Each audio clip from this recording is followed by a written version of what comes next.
My name is Ernest Owens, and you're watching the Ernest Experience. So how's your cuffing season started? Has it been great? For many of my friends, people are beginning to wonder if their offer on Facebook or their paying the date is really doing anything for them. Many of the girls are saying that they feel like the guys are thirsty, as if they want alternative motives. But is that really the case? Are they just practicing chivalry? But what is chivalry? Is it relevant in the 21st century to pay for a date, to open that door, to offer and practice those good manners? Even though I have my own thoughts on it, I'm really curious to ask you the question. Is chivalry dead? And should it decease? You decide. Well, practically speaking, I think that the fact that women are wearing more practical clothing makes it such that we don't need men to open doors for us, so we don't have giant gowns. But in other ways, I think the fact that women aren't viewed as helpless anymore makes it such that chivalry isn't really needed. So do you think that a guy should pay for the first date? I mean, I'd like to, but sometimes it doesn't seem appropriate depending on the girl, I think, whatever they want. So it depends on the girl, for example? Yeah. I mean, do you think a girl should pay for the first date? I wouldn't mind. Yeah. You wouldn't mind? I wouldn't mind, but I kind of get what he says about like the circumstance. Like I think it depends like the girl and like what the date is and stuff. Yeah. How close? So ladies, have you ever paid for the first date? I don't think so. Not to my awareness. Have you ever not paid for the first date? I'm not sure. I guess not, but depending on if it's like established as a date or not.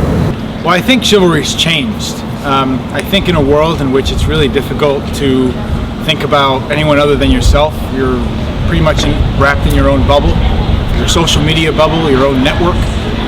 It's difficult to share things. And so when it comes to the first date, should guys pay? Of course they should. But I think many times it's kind of lost on them because they tend to only think about themselves nowadays. If we think about other people, maybe it's a little bit easier to share in that mutual chivalry instead of just the one part acting on the other. So do you think that guys should pay for the first date in 2013? I think so. Yeah. I think that's sensible. Especially, I think it depends too on like who asked to go out on that date, sort of. And normally that's the guy, so it makes sense if you invited a girl to come out with you to pay for her. But then again, if she doesn't want to, I mean, like, don't. So have a girl ever paid for the date for you? No. Do you ever think that that's going to change in a few years? Like, do you think that as women's rights and equality for all continues to pervade or continues to increase, do you think that that will change the way that dates will be paid for and chivalry in general? Do you think that will not exist anymore, or do you think it still should exist? I don't expect it to change. I think that even as like rights and stuff go up for women, that aspect, like that romantic aspect in particular of like when you take a girl out and stuff, doesn't necessarily go parallel with all the other advancements that women make. And I think that just because like I think girls still want to be paid for and stuff, if that makes sense. That makes sense. So you're gonna still pay for dates even if it's 2020? Yeah, I mean like I'm all for like women's rights and that sort of stuff, but I think that it's just a kind of a polite thing to do. I don't think it's a wrong thing to do or like degrading or I don't think it's necessarily even a gender stereotype just to pay for a girl when you take her out. What do you think it means for a guy to be thirsty? For a guy to be thirsty means that they try super hard, or that they're really focused on one thing that they want to get from a girl. Do you think that's anything, do you think those are bad alternative motives? Do you think there's a difference between being thirsty and being, having chivalry, I guess? Yeah. Being thirsty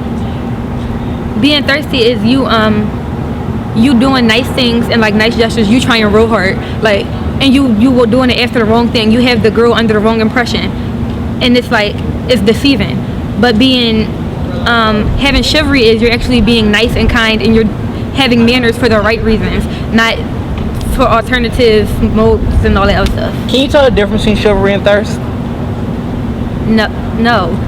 for the most part, it is hard to tell the difference though, because like what you can tell the difference, but it depends on what kind of person you're dealing with. That's basically what tells you the difference, and you have to be the person that's not naive to figure that out.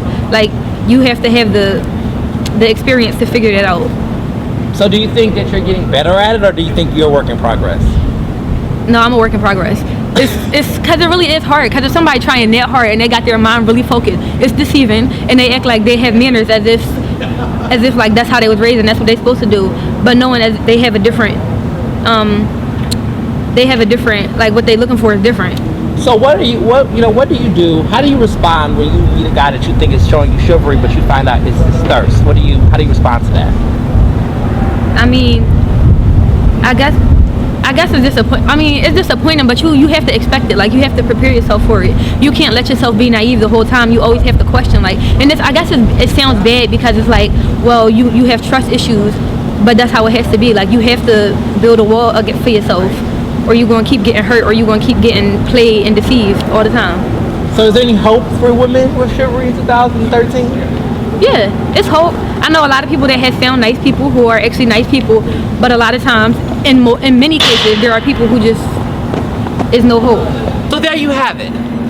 Is chivalry really dead? Many people don't think it is, and many people don't want it to die. As our society continues to progress, there are many other caveats that are making people consider the way they do it. Should women really pay for the first date? Can they pay for the first date? Do they want to pay for the first date? Or if the guy does pay for the date, is he thirsty and have other alternatives? As many of our, guests have said, it's really complicated. The topic of chivalry within itself can't be answered in one episode, and I'm not going to give you all the answers. But what I will give you is this. Everyone deserves to be treated with kindness and respect. Because if we don't, then we all are going to need chivalry. Until then, my name is Ernest Owens, and you're watching The Ernest Experience.